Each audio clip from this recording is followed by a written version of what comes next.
Anda itu tidak ada yang sendirian, mungkin bisa tolong ditayangkan ya. Nah, apa namanya, banyak gitu dari teman saya ternyata memang mengeluh gitu, anak-anaknya kok jadi kebablasan.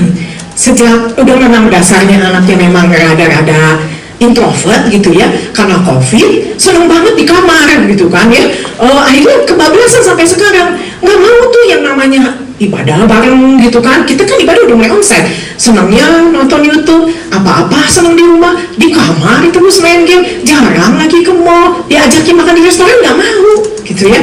Itu bukan satu dua orang loh, banyak yang kayak gitu. Generasi Z memang sekarang kayak gitu, so banyak yang ngeluh. Mungkin ada bapak ibu-ibu sini yang punya anak cucunya juga seperti itu gitu kan.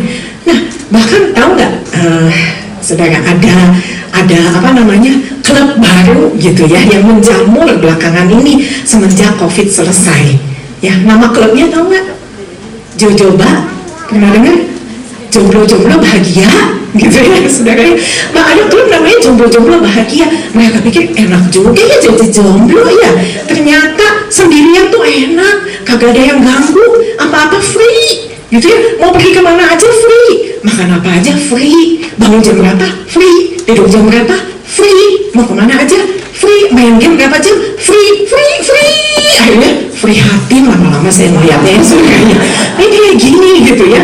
Ya ampun, kemana-mana dia jadi apa namanya, harus apa-apa merasa harus sendirian. Nah, sekarang saya ingin bertanya sama saudara ya, kalau saya lemparkan satu kata, ya kita main tebak-tebakan ya, main game dikit. Saya lemparkan satu kata, tapi Bapak Ibu harus sambung kata ini, automatically di otak Ibu, Bapak Ibu, apa sambungannya dari kata yang saya lemparkan. Oke, siap ya? Siap ya? Kalau saya lemparkan kata connection, ayo jujur, langsung kepikirannya apa? Connection, pikirannya? Koneksi apa? Internet langsung gitu ya. Jujur aja langsung koneksi Wi-Fi, internet. Jarang yang mikir kan koneksi antar manusia, human connection gitu. Jarang yang mikir kayak gitu. Karena memang sekarang generasi milenial, generasi Z, pada dasarnya itu manusia itu bisa hidup loh tanpa orang lain hari itu dalam sehari, tapi kagak bisa hidup tanpa koneksi internet. Ya, benar nggak?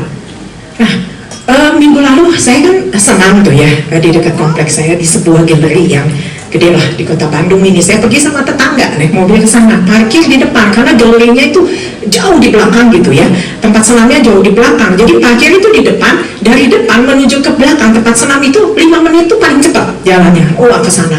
Terus udah gitu, udah sampai sana kami udah on time datang gitu ya. Udah pakai sepatu, buka tas, temen saya kaget melihat, lupa handphone tinggalan di mobil. Katanya gitu ya.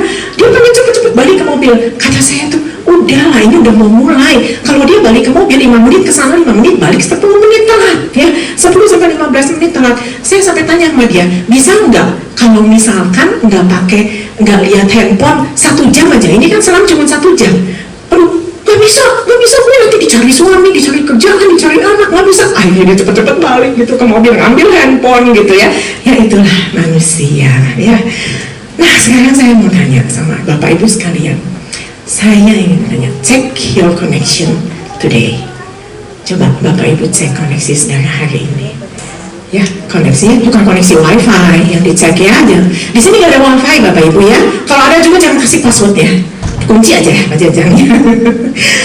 Check your connection today ya. Bagaimana koneksi saudara dengan orang-orang sekitar saudara?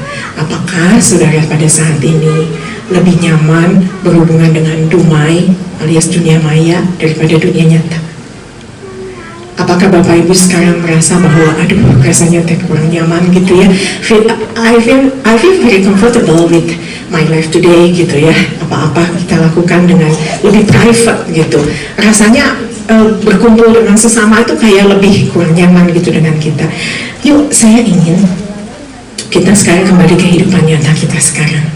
Kehidupan dunia yang real, kehidupan yang eye to eye contact, kehidupan yang hands to hands again, kehidupan yang hug to hug again. Oke? Kenapa buat saya ini penting dan harus saya sampaikan? Karena perhatikan saudara, yuk next slide berikut ya. bahwa hubungan saudara dengan orang lain atau hubungan saudara dengan sesama itu mempengaruhi hubungan saudara dengan Tuhan. Ya, kok bisa hubungan kita dengan orang lain pengaruhi hubungan kita dengan Tuhan? Bisa.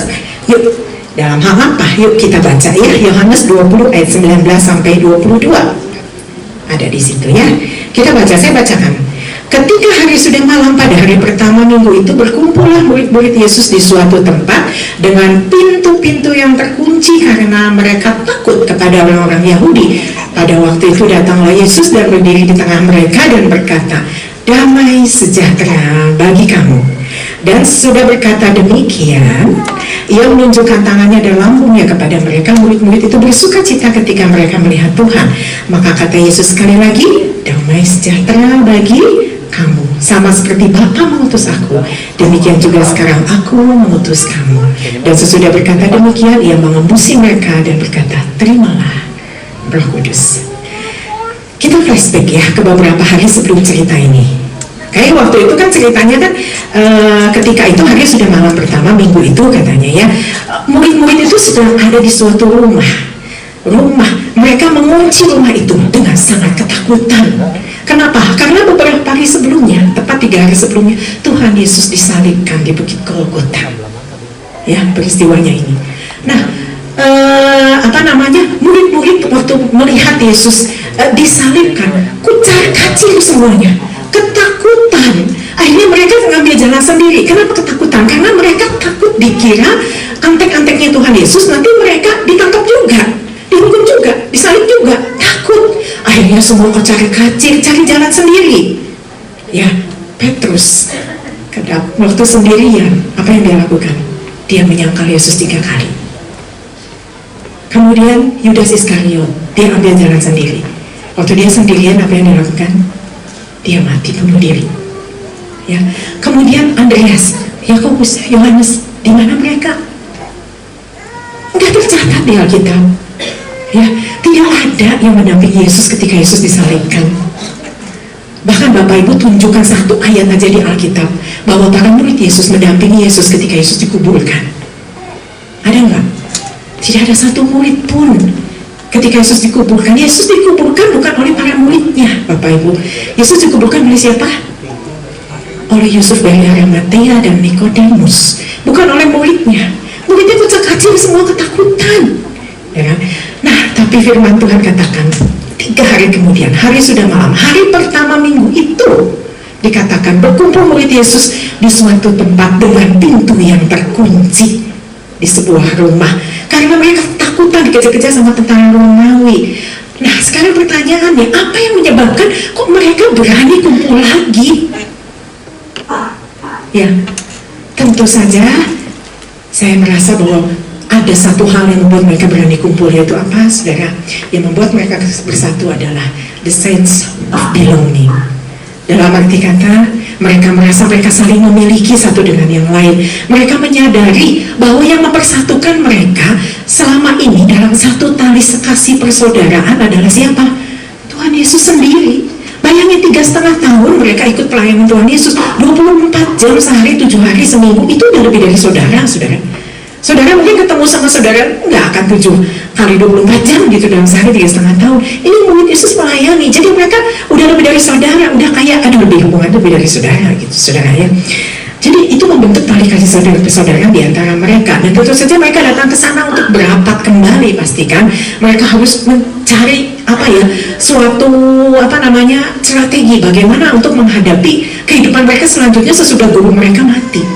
Berat katanya seperti itu. Kemudian apa yang terjadi? Firman Tuhan katakan tiba-tiba ketika mereka sedang berkumpul, yang terjadi adalah Tuhan Yesus hadir, saudara ya. Hadirnya gimana? Seling gitu, saudara ya. Saya katakan seling kenapa? Karena hadir langsung di tengah-tengah ruangan itu. Tuhan Yesus gak ketuk pintu loh, pintunya terkunci, tiba-tiba dia hadir, dia nyatakan keajaibannya gitu, saudara ya. Nah, jadi saya mau katakan hubungan saudara dengan sesama itu mempengaruhi hubungan saudara dengan Tuhan. Dalam hal apa, saudara? Tuhan itu hadir ketika saudara berkumpul bersama dengan sesama saudara. Koinonia. Coba kita lihat ya slide berikutnya.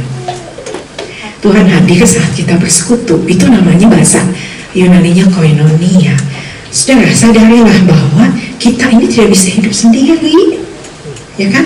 Manusia itu tidak ditakdirkan untuk hidup bagi dirinya sendiri. Saudara membutuhkan orang lain, sebaliknya orang lain juga membutuhkan saudara. Ketika kita dipersatukan dalam satu tali kasih persaudaraan di dalam Kristus, maka di situ Kristus hadir. Amin, saudara yang percaya ya.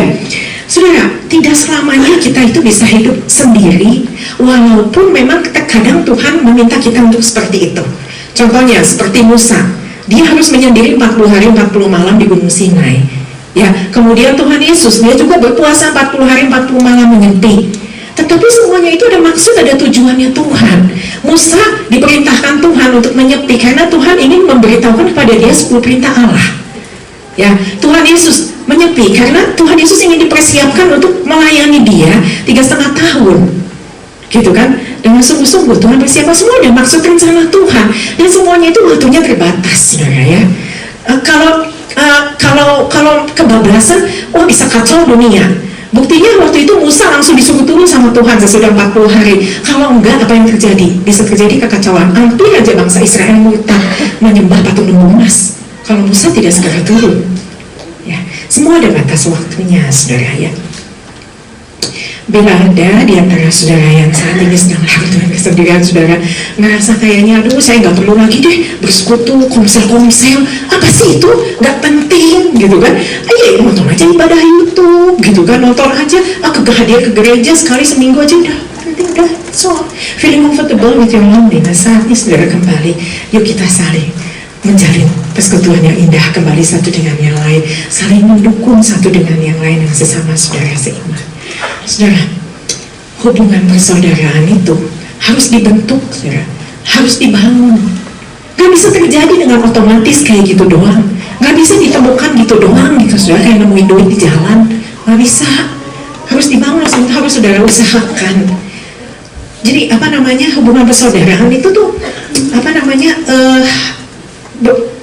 bukan tentang uang, saudara ya, tetapi hubungan saudara persaudaraan itu adalah tentang waktu. Waktu di mana saudara itu bisa bertertawa bersama, waktu saudara menangis bersama, waktu saudara untuk bersuka cita bersama, waktu saudara untuk melayani bersama, waktu saudara berjuang bersama. Saudara sadari gak ada satupun manusia di dunia ini seberapa hebatnya bisa berjuang sendiri. Gak bisa, saudara. Ya, Musa punya Yonatan, right? Musa punya Harun, maksud aku. Daud punya Yonatan. Even Tuhan Yesus pun punya 12 murid untuk mendukung pelayanan dia. Ya. Kemudian siapa lagi? Paulus. Paulus punya Silas untuk menemani berjuang bersama dalam pelayanan. Ya, bahkan saudara Kapten Amerika juga punya Avengers. Superhero aja nggak bisa sendiri, gitu kan, Bapak Ibu. Nah, jadi kita tuh jalin yuk persekutuan satu dengan yang lain, kita berjuang melayani bersama di gerejanya Tuhan, ya, membangun gereja Tuhan bersama-sama. Tadi saya katakan bahwa hubungan persaudaraan itu bukan tentang uang. Sekali lagi, bukan tentang uang, saudara. Mungkin saudara bisa bayar teman siapapun untuk jadi saudara. Saudara traktir dia, saudara traktir dia kemana-mana, temenin dia. Tapi itu bukan sesuatu hal yang fana, itu cuma sementara, saudara ya. Tapi lebih dari dalam dari itu, bahwa hubungan persaudaraan itu tentang waktu, saudara ya. Coba kita lihat slide berikutnya. Oke, slide berikutnya next. Nah, ini ada DM beberapa bulan yang lalu masuk ke IG saya, ya, direct message dari salah seorang teman saya, lebih muda dari saya beberapa tahun. Dia katakan seperti, hehehe gitu, dia sapa saya, anaknya Cici udah mau kuliah kemarin ya Ci, gitu. Ci, aku 2 bulan lagi ngelahirin anak kedua. Gak akan pernah lupa pas Cipola datang ke rumah memberikan kekuatan buat saya lagi itu. Hihi. Terus saya katakan, anak saya udah gede dan sebagainya. Terus congrats ya, kata saya gitu, segala macam ya. Terus dia katakan, thank you Ci, saya gak akan pernah lupa sama ceritanya Cipola pas lagi itu. Sangat memberkati saya. Peristiwa ini terjadi sebenarnya beberapa tahun yang lalu, saudara ya. Nah, ketika itu dia baru melahirkan anak yang pertama. Ya, dia teman kuliah saya waktu di STT Karisma, Sekolah Teologi bareng. Kemudian dia cuti karena melahirkan. Dan kami berinisiatif gitu, saya berdua dengan teman saya sebelum kuliah mampir ke rumah dia gitu. Kita bawakan seperti biasanya ya, bawakan hampers kado lah ya untuk yang sudah baru melahirkan. Dan ketika saya datang ke sana, buru-buru sebenarnya saya cuma punya waktu singkat 1 jam sebelum kuliah. Sebenarnya saya mampir. Kemudian saya lihat muka dia udah a little depressed. Saudara tahu sendirilah, anak pertama ngelahirin gitu kan. Saya juga bisa merasakan keadaannya seperti apa. Dia begitu nangis, begitu merasa baby blues kali ya. Jadi merasa nggak sanggup membesarkan anaknya yang baru beberapa hari, umurnya belum 1 bulan. Kemudian waktu itu saya doakan dia, kemudian saya ceritakan dulu saya juga waktu masih kecil saya punya anak. Kemudian saya ajarkan sedikit tips and tripsnya bagaimana caranya mengasuh anak pertama dan sebagainya. Kemudian dia mulai merasa, oh ya gitu ya sih, ternyata begitu ya, begitu. Dan akhirnya dia seperti yang lega gitu. Coba perhatikan itu. Dia tidak pernah menyebut 1 kali pun kado yang saya bawa. Sebenarnya dia tidak ingat, padahal terus terangnya saya kagak sombong, saudara. Saya mengeluarkan uang cukup banyak waktu itu untuk membelikan kado yang bagus buat dia. Tapi dia nggak ingat sama sekali. Yang dia ingat apa? Dia ingat momen bahwa saya meluangkan waktunya berbagi kasih dengan dia. That's all.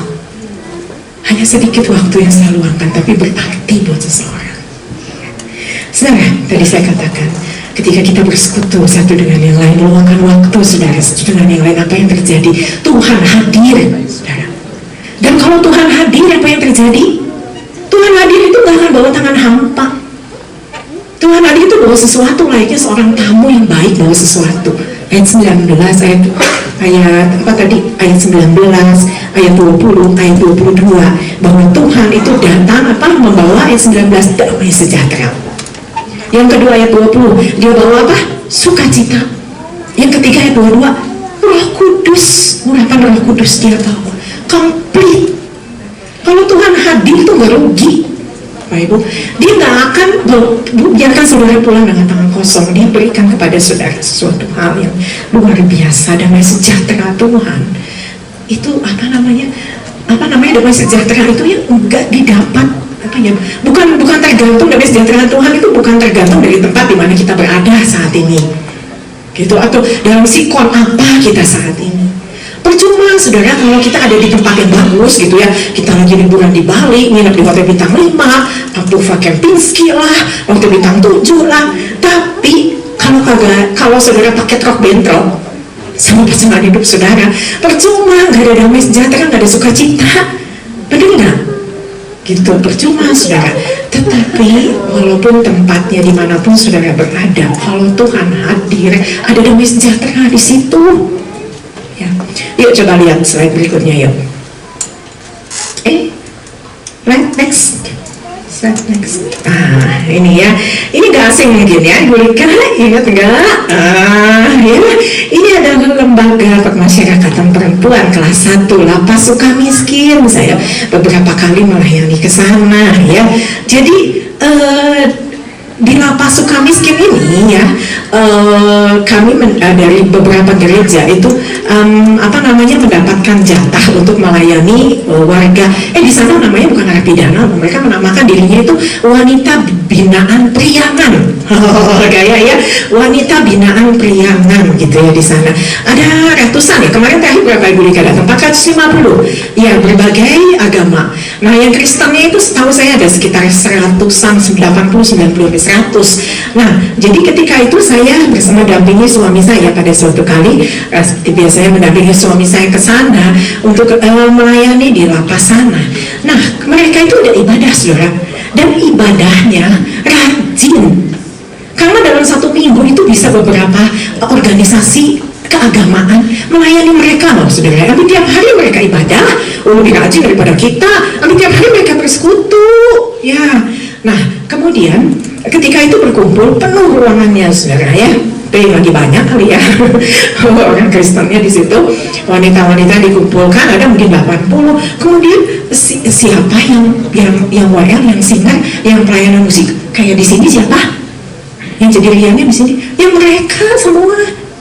Yang jadi royal ya mereka, yang jadi singer mereka, kemudian yang main musiknya lengkap loh. Perempuan main drum, bahkan ada yang main keyboard, bass, itu semua lengkap. Panjang kemarin main bulika kesana bulan lalu, ya. Nah mereka itu ya, walaupun di dalam penjara semangat banget, bener ya, muji Tuhan. Itu ruangannya agak kecil penuh gitu, jingkrak yang WL itu gembira sukacita, saudara ya. Nah kemudian seperti biasanya mereka selalu menayangkan memberikan kesempatan untuk yang bersaksi. Nah, suatu hari kemudian akhirnya beberapa orang bersaksi, dan kemudian ada satu wanita juga bersaksi, singernya pengen bersaksi. Oh di sana tuh semangat banget. Oh sekarang kalau suruh bersaksi saya kalau puji-pujian menggema-gema, kalah sini mau kalah lah gitu ya. Nah ketika mau bersaksi saya rebutan mau bersaksi. Terakhir bersaksi udah satu orang lagi ya. Oke saya katanya gitu ya. Yang jadi singer mau bersaksi, kemudian dia maju ke depan, kemudian dia bilang gini, oh saya lagi bergembira sukacita. Di dalam penjara bisa gembira sukacita ya saudara. Kenapa? Karena katanya minggu ini anak saya lulus kuliah kedokteran, katanya gitu ya. Jadi saya diizinkan sama kepala penjara untuk menghadiri wisuda anak saya secara online, nggak bisa keluar ya, YouTube gitu ya. Terus udah gitu saya gembira banget, saya terharu sukacita katanya ya. Saya nggak nyangka katanya suami saya divonis 20 tahun, saya divonis 11 tahun di penjara. Nah waktu itu kalau nggak salah dia udah tahun ke-9 saudara ya, karena kasus narkoba. Kemudian dia bilang nanti dia bersaksi, bahkan di dalam penjara saya itu bisa membiayai anak saya dari kecil sampai dia lulus kuliah kedokteran dari biaya dia di penjara. Jadi di penjara itu bisa bekerja ya Bapak Ibu ya, nggak pengangguran. Di sana bisa jualan sayur hidroponik, sablon kaos, gajut dan sebagainya, dan mereka boleh menghasilkan dari sana.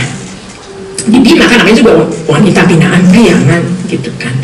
Nah kemudian yang satu kalimat saya tidak bisa lupakan. Dia tutup kesaksiannya dengan satu kalimat seperti ini. Bagi banyak orang, rutan itu singkatannya adalah rumah tahanan. Tetapi bagi saya, rutan itu adalah rumah Tuhan. Ya, di sanalah saya boleh merasakan kehadiran Tuhan. Di sanalah saya boleh merasakan damai sejahtera. Di sanalah saya boleh merasakan sukacita. Di sana saya boleh merasakan urapan Roh Kudus. Luar biasa Bapak Ibu, Tuhan hadir di dalam dunia ini membawa damai sejahtera, dan damai sejahtera yang dari Tuhan itu tinggal tetap buat kita, tidak tergantung di mana kita berada, tidak tergantung kondisi apa kita. Amin. Itu yang pertama. Oke, poin yang kedua, hubungan saudara dengan sesama mempengaruhi hubungan saudara dengan Tuhan. Next slide.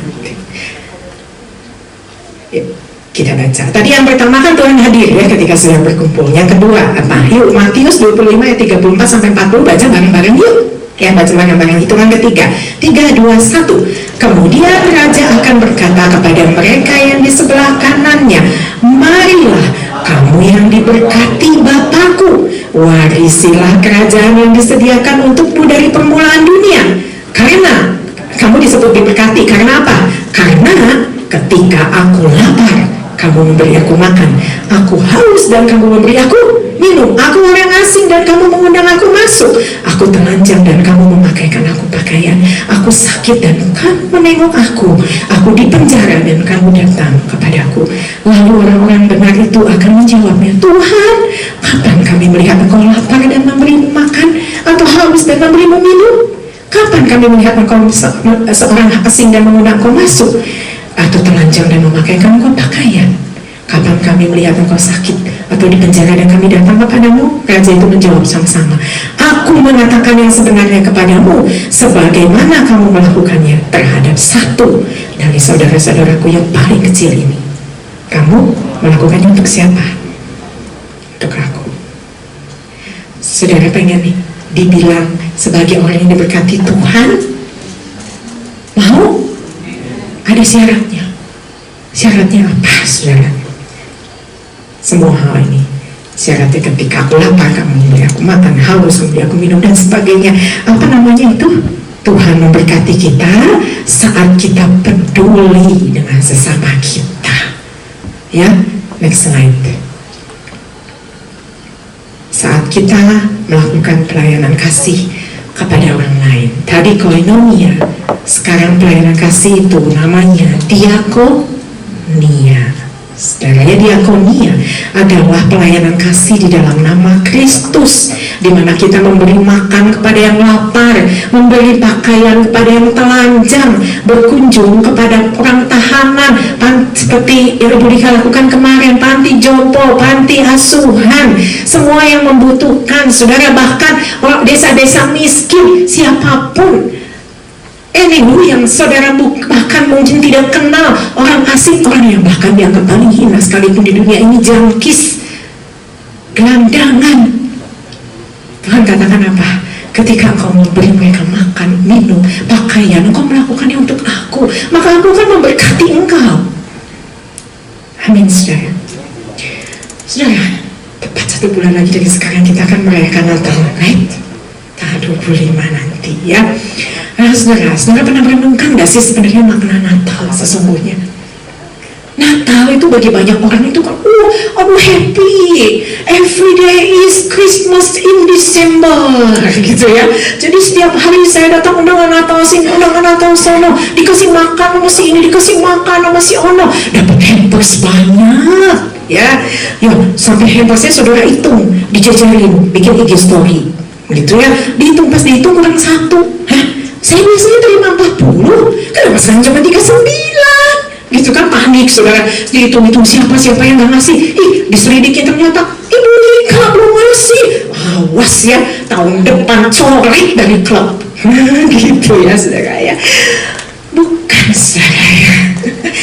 Makna Natal bukan sekedar itu. Christmas is about Christ. Kristus itu datang ke dalam dunia bukan untuk menerima sesuatu. Dia datang untuk memberikan nyawanya bagi kita. Dia datang tuh bukan untuk dilayani, tetapi Tuhan tuh datang untuk melayani. Bahkan dia tuntaskan pelayanannya di kayu salib, memberikan dirinya untuk menebus kita. Jadi makna Natal itu it's about to giving our lives. Itu ya saudara ya. Nah, ketika kita belajar saudara ya tentang cerita, kita udah hafal banget kan cerita tentang 5 roti dan 2 ekor ikan. Saudara ngerti gak sih maknanya 5 ekor? Ya benar ya, 5 roti dan 2 ekor ikan. Ngerti gak sih maknanya? Tentang apa coba? Bukan cuma sekedar tentang mujizatnya Tuhan. Dari 5 roti, 2 ekor ikan bisa berkasih makan 5.000 orang laki-laki. Bukan cuma sekedar mujizat saudara ya, tetapi lebih dalam dari itu maknanya apa? Bahwa Tuhan Yesus itu mengajarkan kepada kita betapa pentingnya saudara itu memiliki rasa simpati, empati, saling berbagi sama orang lain. Kalau saudara melakukan hal tersebut seperti anak kecil yang cuma punya 5 roti 2 ekor ikan, belajar simpati, empati, ngasih buat orang lain, maka ketika saudara lakukan bagian saudara nggak usah khawatir mujizat lipat gandaan itu bagiannya Tuhan. Automatically you can take it. Kita bisa dapat asal kita mau gitu melakukannya saudara. Gitu, Tuhan ajarkan kita tentang itu saudara ya. Saudara, saya tuh udah terbiasa gitu. Saya anak pendeta, jadi terbiasa dari kecil melayani, dan terbiasa dari kecil juga ikut papa saya melayani ke pelosok-pelosok, pelayanan misi gitu ya saudara ya, bahkan ke desa-desa terpencil di Jawa Tengah, Jawa Timur, Sumatera, Kalimantan, ke sana keliling. Nah, ketika itu saya sudah menikah 4 tahun namanya. Seperti biasa, saya diajak oleh ayah saya untuk pergi kali ini ke Kalimantan. Nah, terus terang waktu itu saya agak malas. Kenapa? Karena itu saya sedang dalam keadaan depressed. Kenapa saudara? Karena saya divonis oleh dokter bahwa saya tidak bisa punya anak. Oleh dokter terkemuka di kota Bandung ini, saya disuruh pulang lagi. Saya bilang, mujizat Tuhan kamu bisa punya anak. Saya berobat untuk bayi tabung ke Jakarta, ke rumah sakit Bunda, ke rumah sakit harapan kita, tapi begitu banyak proses yang harus saya lalui dan semua gagal. Kemudian apa namanya, saya juga agak malas karena waktu itu Kalimantan gitu ya, saya udah ngebayangin nothing special. Tapi apa namanya, suami saya kasih bilang sama saya gini, udah kamu ikut aja sama papi. Apa namanya, di sana kebenaran apa namanya, si pendetanya itu punya panti asuhan. Jadi suami saya bilang gini, kalau kita tidak percayakan oleh Tuhan untuk anak kandung, kita boleh adopsi anak, sama aja toh. Sok coba kamu ke sana. Kan karena nanti kami akan keliling di Kalimantan situ sampai Singkawang, sampai Antikong dan sampai ke Kucing. Jadi apa namanya, itu kesempatan buat kamu. Nanti hamba Tuhannya akan memperkenalkan saya kepada panti asuhan lain, karena kami biasakan untuk melayani misi sampai ke pedalaman sana. Kemudian suami saya katakan, dia kan Singkawang banyak orang Chinese juga ya, jadi kita nggak terlalu beda jauh lah, satu suku. So kamu coba cari ke sana. Ya udahlah, aku akhirnya ikut gitu kan. Terus sudah gitu di sana saya ikut ke apa namanya, tahun 99 itu adalah sesudah krisis apa itu Madura sama Dayak ya, itu gede-gedean. Aduh, itu ribuan orang meninggal ya, saudara, banyak orang yang kehilangan orang tua dan apa membutuhkan banyak pertolongan. Akhirnya saya sampai di sana tiba, kemudian saya keliling ke sana kemari. Terus terang tujuan utama saya bukan pelayanan misi waktu itu. Saya punya misi lain, saya pengen cari anak angkat. Tapi setelah saya keliling, saya pulang dengan teman hampa. Saya kecewa, yes. Saya merasakan apa namanya, karena saya tidak mendapatkan yang cocok ya, banyaknya yang sudah besar dan laki-laki, saya ini masih bayi dan perempuan, saya tidak dapat. Akhirnya saya pulang, saya bawa dengan tangan hampa, dimarahin paksu juga ya. Kenapa? Karena saya datang udah hitam legan gitu, saudara. Bayangin aja saya keluar masuk hutan, saudara ya. Di sana nggak ada MCK. Waktu saya di hutan saya kagak mandi 3 hari, saudara ya. Cuma mencuci muka doang gitu. Soalnya disuruh mandi di mana? Itu di belakang di mana? Di sungai. Aduh, saya kagak bisa mandi di sungai bagi ibu-ibu yang lain gitu ya. Nah kemudian saya pulang kurus, saudara ya. Turun 4 kilo karena saya bawa oleh-olehnya adalah sakit malaria. Itu memang kesalahan saya sendiri karena saya lupa vaksin malaria. Kemudian saya 2 bulan berlalu, agak kecewa sebenarnya hati saya, walaupun saya tetap pelayanan misi waktu itu ya, melayani sana sini. Nah kemudian sampai 2 bulan kemudian saya apa namanya, baru menyadari gitu bahwa apa namanya, Tuhan itu bukan yang gak sayang sama saya. Tuhan itu bukan yang gak care. Tuhan itu bukan yang gak peduli sama saya, gak mengabulkan saya mendapatkan anak angkat, bukan. Tetapi ternyata Tuhan itu punya rencana lain untuk saya. Ya, 2 bulan kemudian ternyata saya divonis oleh dokter bahwa saya positif hamil. Secara luar biasa, secara mujizat luar biasa, saudara ya. Sesuatu yang tadinya dianggap mustahil itu terjadi. Ternyata Tuhan itu baik. Dia itu Allah yang tidak pernah berhutang, bukan karena obat hormon, saudara, bukan karena bercampur tangan dokter, karena dokter mengangkat tangan dan menyerah, tetapi semuanya itu karena kemurahan Tuhan. Dan di situ saya tahu bahwa ketika kita peduli sama orang lain, ketika kita mau berbagi sama orang lain, Tuhan itu nggak pernah berhutang, saudara. Mujizat itu bukan bagian kita, bagiannya Tuhan. Dan Tuhan itu selalu memberikan kepada kita yang jauh lebih indah dari yang pernah kita doakan, pikirkan, bayangkan. Saudara, dia berikan pada saya anak kandung 2 bahkan, saudara. Ya, saudara, saya undang pemain musik untuk maju ke depan. Saudara, ketika kita belajar berbagi dengan orang lain yang hina, yang miskin, mereka memang tidak bisa balas kita, saudara. Gak bisa.